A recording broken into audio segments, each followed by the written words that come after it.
한국 교회를 보면서, 아니 뭐 한국 교회까지 거창하게 안 보더라도 저의 자꾸 나태해지는 삶을 보면서 혹시 내가 영적으로 잠이 들어가고 있는 건 아닌가, 이런 생각이 들어서 오늘 제목을 요나가 보여줬던 깊이 잠이 든지라 하는 제목으로 삼어 보았습니다. 혹시 오늘 제 설교를 들으면서 깊은 잠에 빠지는 분이 없기를 제가 바라겠습니다. 이제부터 오늘부터 시작해서 제가 올 때마다 당분간 요나서를 강의하려고 합니다. 성경에는 75%가 이야기로 되어 있는데 예수님께서도 엄청나게 많은 이야기를 하셨죠. 예수님의 비유가 바로 예수님의 전형적인 이야기라고 볼 수 있고, 예수님께서는 사복음서에서는 그분의 가르침의 34%가 비유입니다. 누가복음은 예수님의 가르침의 52%가 비유입니다. 그러니까 사실 성경에는 엄청나게 많은 이야기, 약 500개 정도의 이야기가 있고 분량으로 볼 때는 75%가 이야기로 되어 있습니다. 그 중에 하나 요나도 당연히 이야기로 되어 있죠. 이 이야기들은 실제 일어났던 사건을 이야기로 우리에게 들려주고 있는 것입니다. 그래서 요나서를 여러 가지 방향으로, 여러 방법으로 분석하고 분해하고 강의할 수 있겠지만, 제가 원래는 오랫동안 성경 번역을 했던 사람인데 지금은 제가 스토리텔링 사역을 하고 있으니까 성경 스토리텔링, 이 성경 스토리텔링 관점에서 요나서를 본다면 어떻게 볼 수 있을까? 그래서 좀 색다르게 이런과 함께 강의를 해나가려고 합니다. 오늘은 특별히 이 반전이라는 관점에서 요나서 강의를 할 것입니다. 사실 이야기가 재미있다, 감동이 있다, 정말 깜짝 놀랐다, 이런 이야기들은 모두 다 반전을 가지고 있죠. 다른 말로 얘기하자면 반전이 없는 이야기는 밋밋하고 재미가 없다, 반전이 있으면 재밌다. 성경에는 수많은 반전이 나와 있고, 제가 요나서를 특별히 좋아하는 이유는 정말 요나서는 반전의 반전, 반전의 반전의 반전을 거듭하는 책이 요나서입니다. 만약 여러분이 요나서를 보시면서 재미를 못 얻으셨다면 어쩌면 요나서에 있는 수많은 반전을 못 찾으셨기 때문에 재미없을 수도 있어요. 그리고 정신이 안 들 수도 있어요.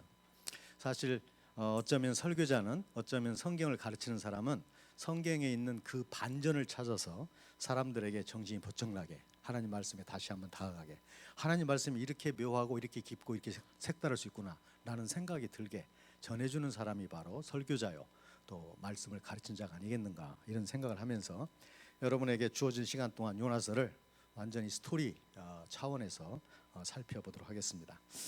제가 사실 저는 요즘에 스토리텔링 사역을 하면서 설교할 때마다 본문을 다 외우는 습관이 있어요. 이야기로.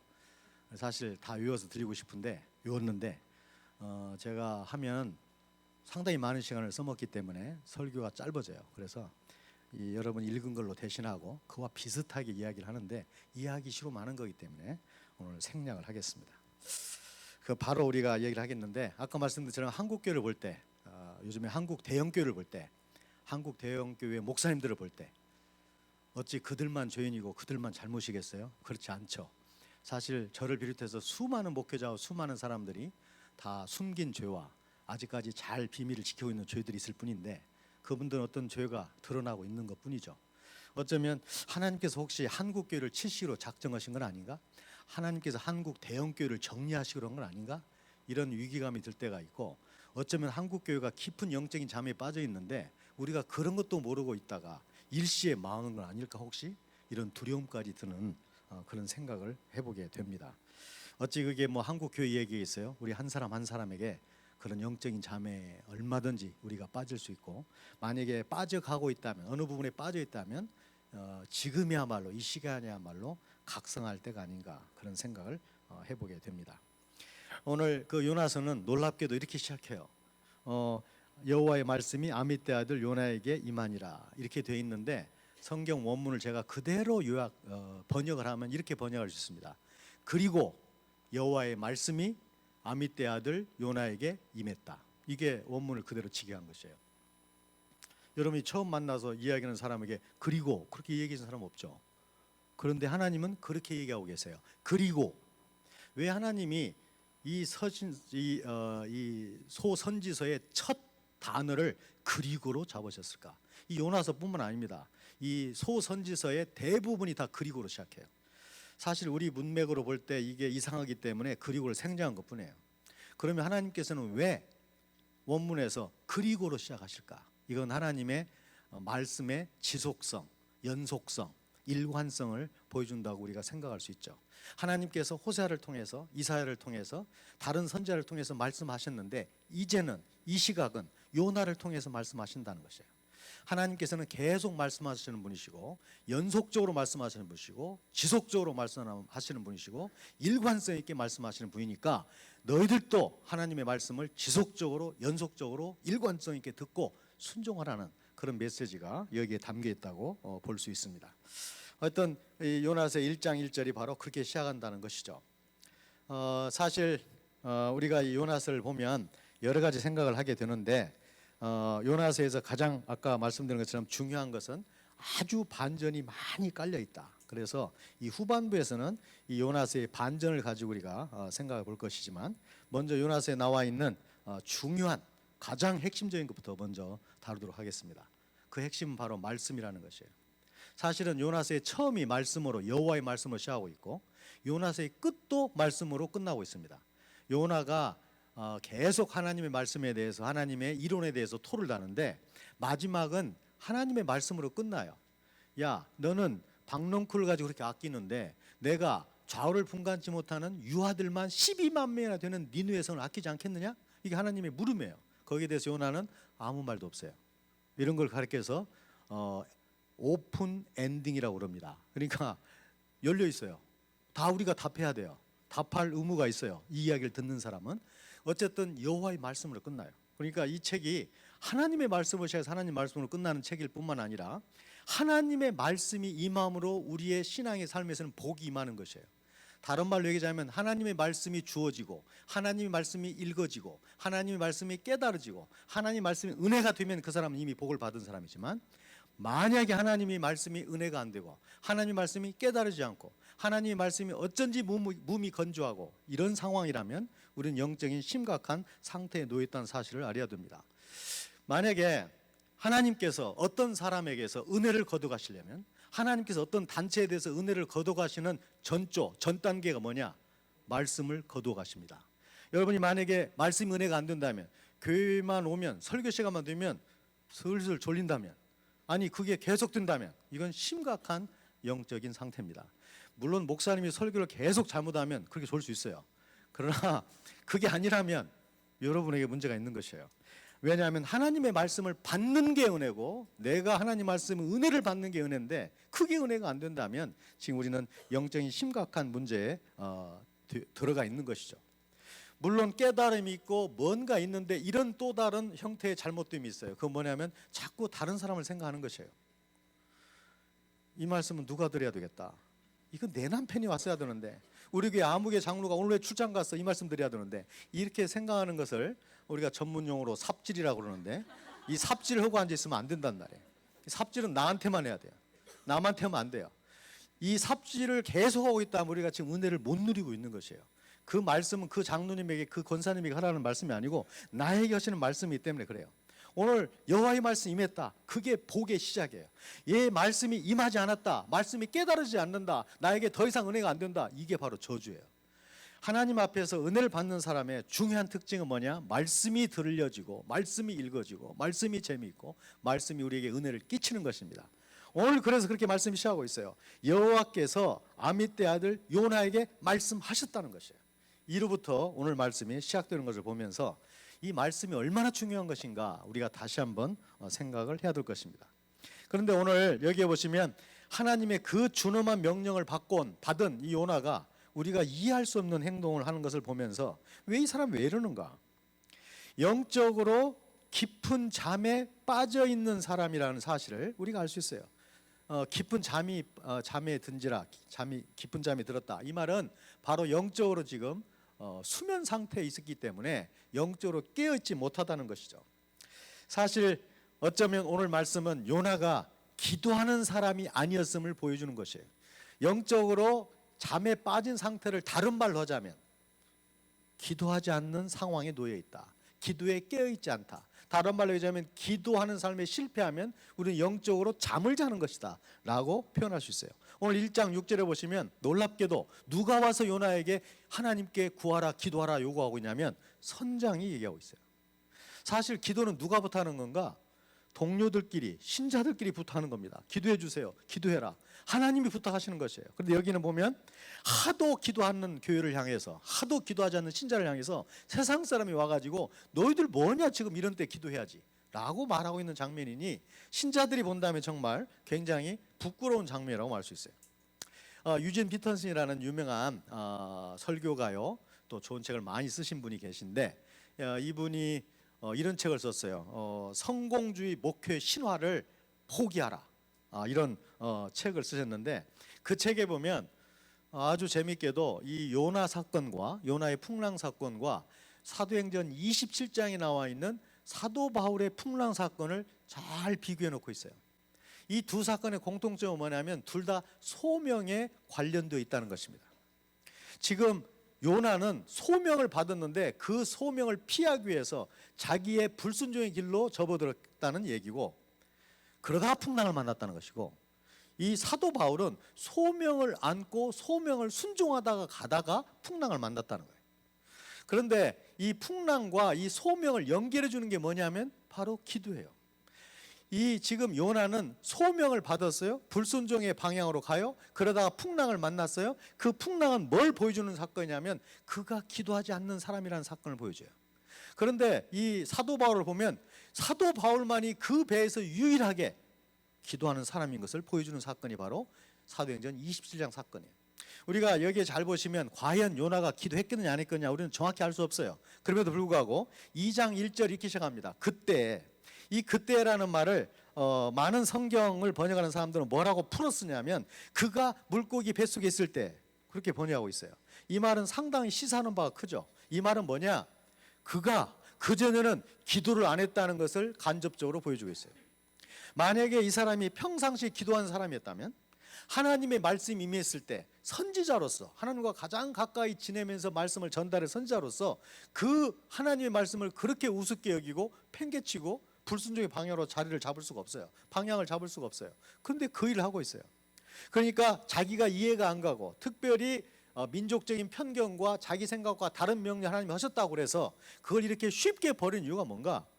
이 사람이 기도하는 사람이 아니었다는 걸 보여줘요. 만약에 이 명령을 받고 마음에 안 들어서 기도를 시작했다면 무슨 좋은 결판이 났을 것이에요. 그 다음에 이 사람이 다시스로 가면서도 기도한 흔적이 없어요. 고민한 흔적이 없어요. 마침 배가 있으니까 그 배를 타고 가는 것뿐이에요. 이 사람은 풍랑을 만났어요. 그 배가 기도하지 않아요. 이 사람이 풍랑을 만났는데 불구하고 이 사람은 밑으로 내려가요. 배 밑창에. 아주 영적으로 깊은 잠에 빠져요. 실질적으로 깊은 잠에 빠져요. 그때 와가지고 선장이 와가지고 깨워가지고 기도하라고 요청해요. 그 요청을 듣고 요나는 기도하지 않아요. 다시 올라와서 제비를 뽑고 그 사람이 자기 죄라는 걸 깨닫고 내가 물에 빠져 죽어야 된다라고 결단을 내리면서도 기도하지 않아요. 언제 기도하는가? 물고기 뱃속에서 그때에 비로소 기도해요. 우리가 신앙생활 하면서 우리의 선택입니다. 우리의 몫입니다. 우리가 고난을 당한 다음에 기도할 거냐, 고난을 당하기 전에 기도를 쌓을 것이냐, 이 우리의 선택이에요.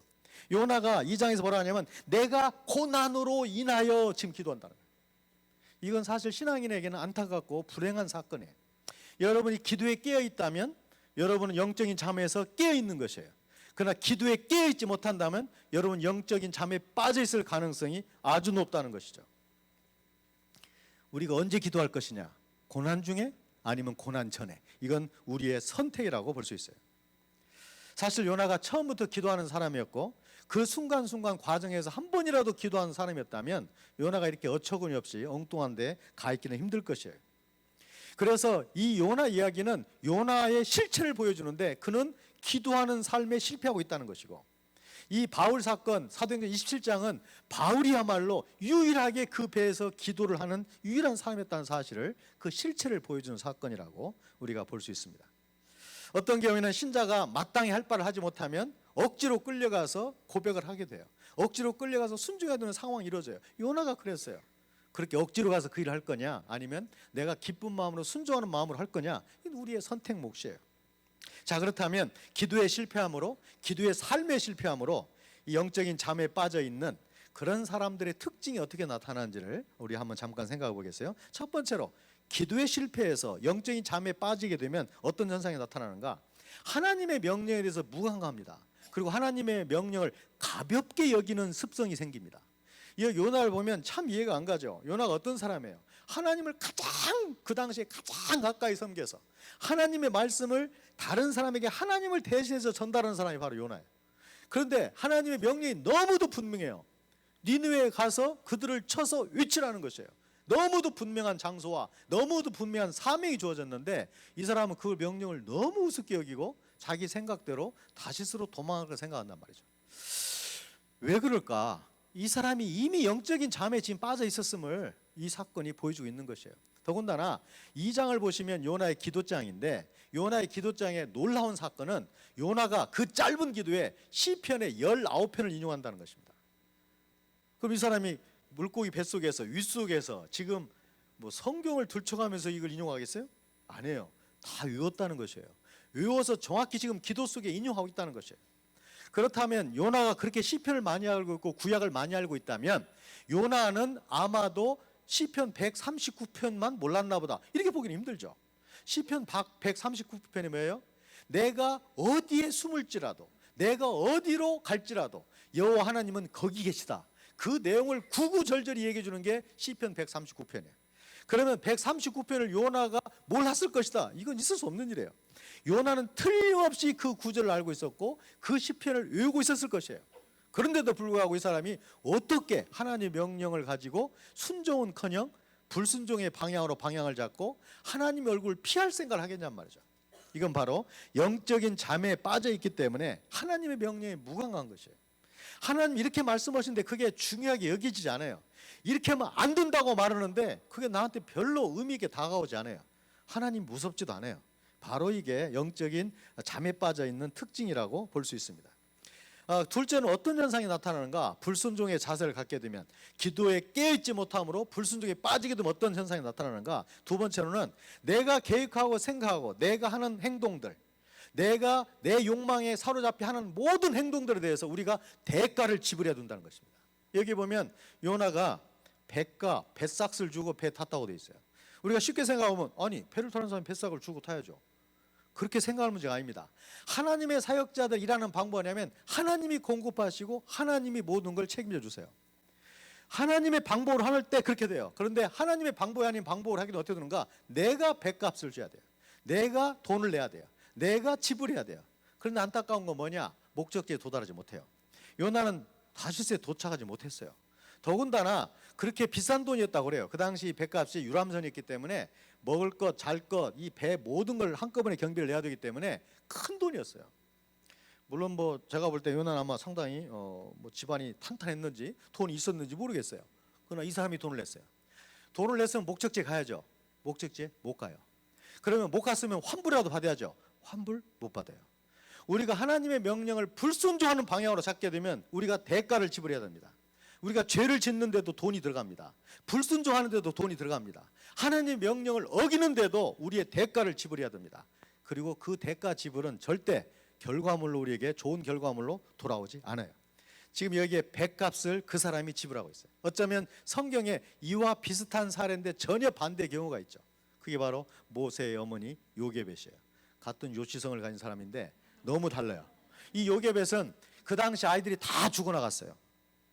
애굽의 왕의 명령 때문에 이스라엘이 무섭게 번식을 하니까 이 번식을 줄이기 위해서 모든 사내가 나면 죽이라는 것이에요. 나일강에 가서 빠뜨리라는 것이에요. 그런데 믿음으로 살리죠. 약속에 따라 살리죠. 그런데 하나님의 역사로 무슨 일이 생기는가? 바로의 공주가 그 아이를 키우게 되죠. 출애굽기 2장 9절에 보시면 놀라운 사건이 있어요. 바로의 공주가 모세의 어머니 요게벳에게 이런 말을 합니다. 나를 위하여 이 아이를 젖을 주라는 것이에요. 사실은 친모에게 젖을 주라는 것이에요. 유모로 너를 삼겠다는 것이에요. 사실 바로의 공주는 이 사람이 친모라는 걸 다 알아요, 사실은. 그런데 뭐라고 말하냐면 그 다음 구절이 내가 그 싹을 주겠다는 것이에요.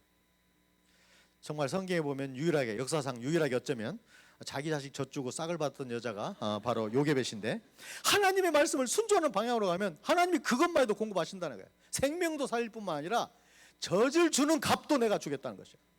그러나 우리가 하나님의 말씀 불순종하는 방향을 잡게 되면 안타깝게도 우리가 다 지불해야 됩니다. 그리고 목적지에 도달하지 못합니다. 환불 못 받습니다. 셋째로는 하나님의 말씀을 불순종함으로, 특별히 기도의 생활이 무너짐으로 불순종의 기조를 우리가 갖게 되면 어떤 현상이 일어나는가? 셋째로는 다른 사람의 아픔과 고통과 다른 사람의 어려움에 대해서 무감각해져요.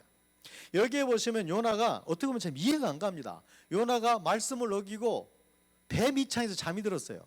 그런데 이렇게 생각하기 쉽죠. 먼저 타서 배 밑창으로 내려갔구나, 그렇게 생각하면 안 됩니다. 이 히브리어나 헬라어는 시제가 굉장히 정확해요.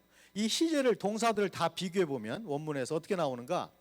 지금 위에서는 난리가 났는데, 풍랑을 맞아가지고 지금 난리가 났는데 그때 요나가 내려간 겁니다. 그리고 그때 잠에 깊이 빠진 것이에요. 그러니까 요나는 지금 양심의 가책을 느끼는지 못 느끼는지 알 수 없을 정도로 이상한 행동을 하고 있어요. 지금 다른 사람이 자기 때문에 다 지금 난리에 죽겠다고. 그런데 요나만큼은 배 밑창으로 조용히 내려가요. 이렇게 생각할 수도 있죠. 하나님이 주신 깊은 평안이 아닐까? 아니에요. 이건 불순종에서 오는 것이기 때문에 이건 영적인 잠이라고 봐야 된다고 볼 수 있죠. 마치 이 범죄자 유형 중에 사이코패스라는 게 있는데, 이 사람들이 무감각해요. 이 사람들은 윤리의식이 없어요. 죄책감이 없어요. 누구를 죽여도 양심의 가책 같은 거 안 느껴요. 어쩌면 영적인 사이코패스 상태가 바로 이런 상태예요. 여러분이 크든지 작든지 어떤 영역에서 하나님 말씀이 가볍게 여겨지고 하나님 말씀이 무겁게 다가오지 않고, 더군다나 두 번째로는 내가 원하는 것들을 계속 대가를 지불하고 있고, 그 다음에 마지막으로 그 고통에 대해서, 다른 사람의 아픔과 고통과 문제에 대해서 무감각하고 책임의식이 안 느껴진다면 어쩌면 우리는 영적으로 지금 잠을 자고 있는지 몰라요. 기도 생활의 실패가 불순종의 자세를, 기조를 갖게 만들고, 불순종의 자세를 갖게 되면 아까 말씀드린 그런 세 가지 형태로 우리의 신앙생활이 바뀌어 간다는 것입니다. 자, 그렇다면 이제 반전에 대해서 한번 오늘 본문을 입장해서 한번 살펴보도록 하겠어요. 앞으로 스토리텔링에서 귀하게, 중요하게 사용되는 그런 기법 하나하나씩을 이 요나서의 말씀에 적용해서 계속해서 우리가 스토리텔링 방식으로 성경을 풀어가려고 하는데, 이 이야기에서 반전은 굉장히 중요합니다. 이 로버트 맥키라는 사람은 재미있는 이야기는 반드시 반전이 있다. 다른 말로 얘기하자면 재미없는 이야기의 특징은 반전이 없다요. 성경은 수많은 반전이 있고, 요나서를 읽어보면 반전에 반전을 거듭하는 책이 요나서입니다. 오늘 제가 잠깐 보여드리겠는데, 이 요나서를 반전의 입장에서 보면 여러분이 지금까지 보았던 건 또 다른 메시지, 신선한 메시지, 심도 있는 메시지가 나오기 시작합니다. 사실 제가 얼마 전에 설교했었던 선한 사마리인 비유에도 사실은 반전이 나와요. 사실 거기서 보면 제사장이 지나가죠. 그 다음에 레위인이 지나가죠. 사실 당연스러운 그들의 생각은 뭐냐면 평범한 유대인이 나올 차례예요. 유대인. 왜냐하면 나머지 사람들은 인간 취급을 안 했기 때문에 유대인이 나와야 돼요. 평범한 유대인이. 그런데 거기에 누가 나오는가? 선한 사마리안이 진짜 주인공으로 등장해요. 이게 바로 반전이에요. 사실 우리가 이웃이라고 생각하는 뭐냐면, 우리가 이런 말 하죠. 하나님이 선한 사마리안 안 보내주시나? 우리는 우리를 도와줄 사람을 기대해요, 이웃으로. 그럼 예수님이 뭐라고 말씀하시냐면, 누가 강도 만난 사람, 지금 어려움에 처한 사람의 이웃이 되겠냐는 거예요. 그러니까 지금 예수님의 관점은 뭐냐면, 너의 도움을 필요로 하는 사람이 바로 너의 이웃이라는 거예요. 너를 도와주려고 오는 사람이 너의 이웃이 아니고, 이것도 사실 반전이에요. 이 사람들은, 유대인은 착한 사람, 사마리아인은 악한 사람이에요. 왜냐하면 유대인은 인간다운 인간이고 사마리아인은 이방인이기 때문에. 그런데 여기 이 내용에 보면 그것도 반전이에요. 유대인은 악한 사람, 사마리아인이 선한 사람으로 등장을 해요. 이것도 반전이에요. 예수님이 하신 말씀이든지 성경에 수많은 반전의 요소가 있는데, 저 요즘에 우리나라의 이 개그 이 세태를 보면서 반전을 잘 이용하고 있는 개그다라는 생각을 하게 됐어요. 혹시 여러분 썰렁 개그 들어보셨어요? 썰렁하다는 거예요. 들으면 뭐 약간 웃기지만 너무 썰렁해요. 그게 다야? 뭐 이런 말을 할 수 정도로. 이 썰렁 개그가 이제 발달한 게 부장님 개그예요. 이 부장님 개그는 뭐냐면 정말 부장이니까 들어주지 다른 사람이 말하면 못 들어주겠다는 것이에요. 그런데 이게 요즘에 발달해가지고 이제 아재 개그로 발달했어요. 아재 개그라는 건 아저씨 개그예요. 아저씨들이 좋아한다는 것이에요. 이 아재 개그의 특징은 뭐냐면 한번 처음에 들으면 조금 짜증이 나요. 뭐 저게 뭐 유머야? 그 다음에 두 번째 들으면은 조금 괜찮아지면서 이제 속으로 내상을 잊게 돼요. 그러다가 계속 듣게 되면 자기도 상당히 웃게 되고 좋아하게 돼요. 이제 마지막에는 자기도 그걸 말하고 다니게 돼요. 이게 이제 아재 개그의 이게 현상인데, 이 아재가 이런 겁니다. 한마디로 언어 유희예요. 언어 유희, 말장난이에요. 어쩌면 요즘에 세대를 잘 보여주는 것이에요. 깊은 얘기 싫어해요. 깊은 교훈 싫어요. 어떤 철학이 담긴 거 싫어요. 그냥 말장난으로 한번 웃고 지나갔으면 좋겠어요. 이게 요즘의 세태예요. 이거 나보다 좋다 문제가 아니라 이 세태 문제인데, 성경에도 언어 유희가 나와요. 왜냐하면 어떤 메시지를 강력하게 주기 위해서 예수님도 언어 유희를 쓰세요. 그 대표적인 게 이거죠. 베드로를 부르다 놓고 뭐라 해요? 너의 이름은 너는 베드로라. 내가 이 반석 위에 내 교회를 짓겠다. 우리 말로는 언어 유희가 전혀 안 나오죠. 원문에는 언어 유희가 정확히 나옵니다. 너는 베드로라. 너는 페트라. 베드로다. 내가 이 페트라 위에 내 교회를 짓겠다는 것이에요.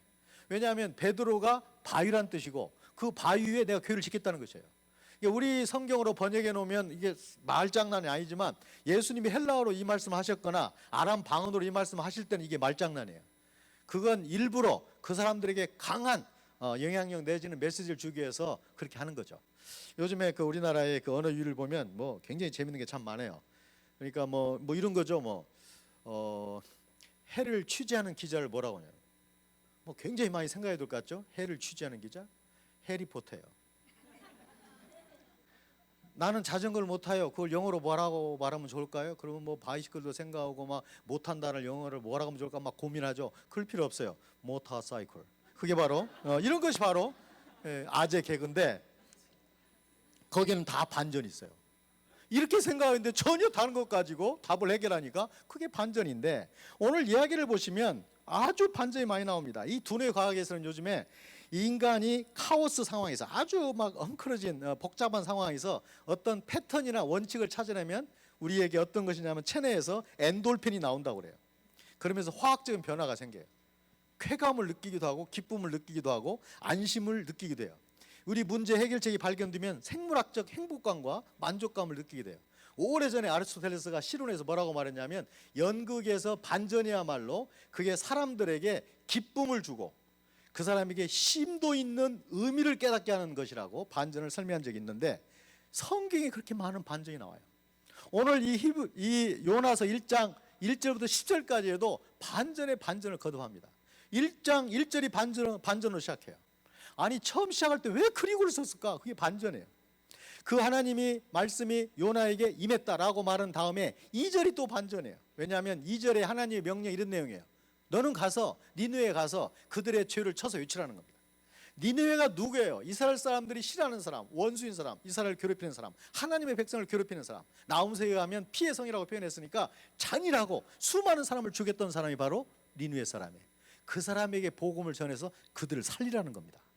사실 유대인인 이 요나로서는 감당하기 힘든 내용이에요. 유대인은 다 싫어하는 내용이에요. 하나님은 그 싫어하는 선교적 명령을 모든 사람을 위해서 주고 있어요. 이게 바로 반전이에요. 그것에 대해서 3절이 또 반전이에요. 하나님이 그 준엄한 명령에 대해서 요나가 그러나를 들고 나옵니다. 성경의 원문에도 그러나가 있고 우리 성경에도 그러나가 있어요. 하나님의 명령에 대해서 요나는 그러나를 들고 나옵니다. 그러나 요나는 여호와의 얼굴을 피하려고 다시스로 가기로 결정을 하고, 두 번이나 쓰죠. 피하려고 그들과 함께 그 선가를 주고 그 배에 탔다고 돼 있어요. 하나님은 요나는 하나님 명령에 대해서 그러나를 내민 사람입니다. 그게 반전이에요. 하나님을 잘못 믿거나 안 믿는 사람이 그럴 수 있죠. 요나가 그래서는 안 되죠. 그런가 하면 4절도 반전이에요. 우리 성경에는 그러나가 없습니다. 그러나 히브리 원전에는 우라는 그러나가 또 들어있어요. 우리 성경은 접속사를 계속 쓰는 걸 싫어하는 언어입니다. 그래서 반복되면 접속사를 많이 빼버려요. 우리 언어 특징이에요, 그건. 그런데 이런 경우에 빼버리면 메시지가 상실되는 경우가 있어요. 그게 4절이에요.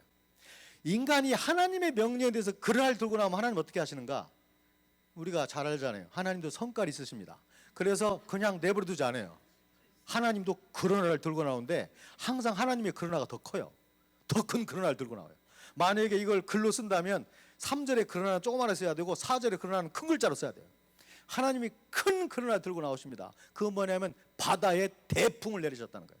그 대풍이 어느 정도인가? 엄청난 풍랑을 가져와 가지고 그 배가 작은 배가 아닌데 감당할 수 없는 풍랑을 주시는 거예요. 배가 깨어져 갔다는 것이에요.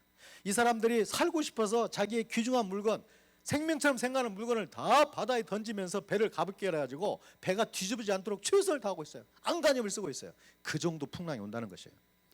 우리가 하나님의 명령에 대해서 크든지 작든지 쉽게 그러나를 내밀면 하나님은 절대로 결국은 가만히 계시지 않습니다. 하나님도 그러나를 들고 나와요. 그런가 하면 5절도 다시 또 반전이에요. 5절에 보시면 반전이 들어있죠. 백성들은, 이 배 타고 있는 선원들과 손님들은 지금 난리가 났는데 살아보겠다고 아우성인데 오로지 한 사람, 그러나 요나는, 성경에도 그러나 또 있어요. 그러나 요나는 배 밑창에 내려가서 그냥 조용히 죽어 지내는 게 아니라 깊은 잠에 빠졌다는 것이에요. 이게 이러기가 쉽지 않죠, 사실. 요나가 영적으로 얼마나 무감각하고 얼마나 무책임하고 얼마나 심각한 상태인가를 보여주는 것입니다. 어떤 사람은 뭐라고 하냐면 일부러 그렇게 잠에 빠졌을지도 모른다는 거죠. 하나님 말씀을 불순종하고 싶어서. 그건 잘 모르겠고 중요한 건 요나가 깊은 잠에 빠졌다는 거예요. 이게 또 반전이에요. 백성들과는, 사람들과는 너무도 대조되는 행동을 하고 있어요. 상식이 어긋나는 행동을 하고 있어요. 그런가 하면 6절에도 반전이 들어있습니다. 아까 말씀드린 것처럼 누가 깨우러 오는가? 선장이 깨우러 와요.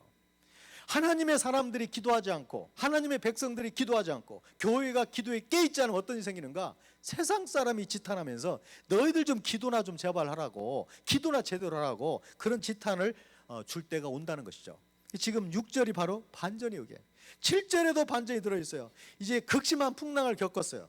그러면 선장이 바로 요나를 배 밑창에서 깊은 잠에 빠져있는 요나를 찾아왔어요.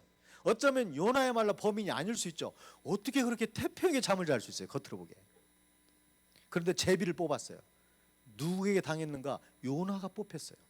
이것도 반전이에요. 그 사람들의 생각과 겉모양으로 판단하는 문제가 아니에요, 영적인 문제가. 그런가 하면 8절에도 사실은 9절과 연관되어서 반전이 있어요. 8절에서 어떻게 하는가? 요나에게 묻죠. 도대체 이 원인이 뭐냐? 풍랑 원인이 누구 때문에 일어난 거냐? 너는 어디서 왔느냐? 너는 어느 나라 사람이냐? 너는 어느 민족이냐? 라고 묻는데 9절의 요나의 대답이 사실은 반전이에요. 지금 요나가 뭐라고 말하냐면 나는 히브리인이라는 겁니다. 딱 그 다음에 뭐예요? 바다와 육지를 창조한 하늘의 하나님을 섬기는 사람이에요. 아니, 바다와 육지를 만드신 그 하나님을 섬기는 사람이 왜 그런 짓을 해가지고 이런 일이 생긴단 말이에요. 그래서 10절은 또 반전해요. 아니, 요나의 반전에 대해서, 이 사람의 반전에 대해서 분명하게 따지고 있는 것입니다. 행동을 추궁하고 있어요. 어떻게 그런 일을 할 수 있냐는 거예요, 네가. 어떻게 그런 반전 행동을 함으로 우리 모든 사람을 이런 험난한 고난에 빠지게 만들 수 있냐. 결국 1절부터 10절까지가 다 반전에 반전을 거듭하는 책이에요. 사실은 1절 10절까지만 아닙니다. 끝까지 반전에 반전을 거듭하는 책이 바로 요나서예요. 다음에는 우리가 다른 기법을 가지고 다른 본문을 다루게 되겠지만 오늘은 우리가 반전을 가지고 보면 하나님이 어떻게 역사하시는가, 하나님의 역사에 대해 인간이 어떤 반전을 하면 하나님이 어떤 반전을 보이시는가, 이런 걸 우리가 배웠어요. 자, 우리가 기도로 깨어있지 않기 때문에 영적인 잠에 빠질 수 있고, 영적인 잠에 빠지게 되면 그 현상이 뭔가? 하나님의 말씀을 가볍게 여긴다. 하나님의 말씀을 절대 무겁게 생각지 않는다. 하나님을 은근히 두려워하지 않는다. 이런 현상이 나타나고, 이제 두 번째로는 그렇게 되게 되면 무감각한 자세가 된다. 하나님의 말씀에 무감각이 되면 사람의 고통과 아픔과 다른 사람의 힘든 것에 대해서도 무감각이 된다. 그런 사람은 자기의 욕망대로 자기의 생각대로 뭔가 하게 되지만 다 자기가 대가를 치러야 된다. 그 대가를 치르면서 결과는 결과적으로 없다. 그리고 돌려받을 수도 없다. 그 노력과 돈을. 그런 특징들을 우리가 여기서 살펴봤어요. 그렇다면 우리의 삶 속에서, 요즘의 삶 속에서 한국교회를 보면서, 아니 내 자신을 보면서 내가 어느 부분에서 영적인 잠에 빠져 있는 것은 아닌가? 내가 이렇게 무기력하게 지금까지 살아왔던 방법대로 계속 사는 것이 정말 잘 사는 것인가? 나는 정말 하나님 앞에 깨어 있는 것인가? 이때야말로, 오늘이야말로 우리가 우리 자신을 한번 돌아볼 필요가 있는 것이죠. 만약에 영적인 잠에 빠져 있는 것처럼 우리가 생각이 된다면 지금이야말로 미루지 말고 우리가 돌이켜야 할 때가 아닌가, 우리의 마음을 잡아야 할 때가 아닌가, 그런 생각을 해보게 됩니다. 오늘 이 말씀을 통해서 우리의 자세를 다시 한번 살펴보고 영적인 잠에 빠져 있는 부분에 대해서 우리가 돌이킬 수 있는 그런 은혜가, 그런 말씀의 깨달음의 은혜가 그리고 그런 말씀의 결단 은혜가 여러분 모두에게 있기를 주님의 이름으로 축원합니다. 기도하겠습니다. 하나님 아버지, 참으로 감사합니다. 이 복된 자리에 저희들 인도해 주시고, 이 복된 자리에서 하나님 말씀을 통해서 은혜를 받게 도와주시고, 그 말씀을 통해서 우리 행동을 돌아보고 우리의 잘못된 자세와 우리의 잘못된 방향성을 잡아낼 수 있는 귀한 시간, 귀한 은혜 주셔서 참으로 감사합니다. 미루지 않게 도와주시고 당장 잡을 수 있도록 도와주시고, 주님이 기뻐하지 않는 것에 대해서는 우리가 완전하게 바꿀 수 있는 저희들이 되게 주님 도와주옵소서. 오늘 또 이 귀한 시간 주심을 다시 한번 감사하고 이 모든 말씀을 예수님의 이름으로 기도하였습니다. 아멘.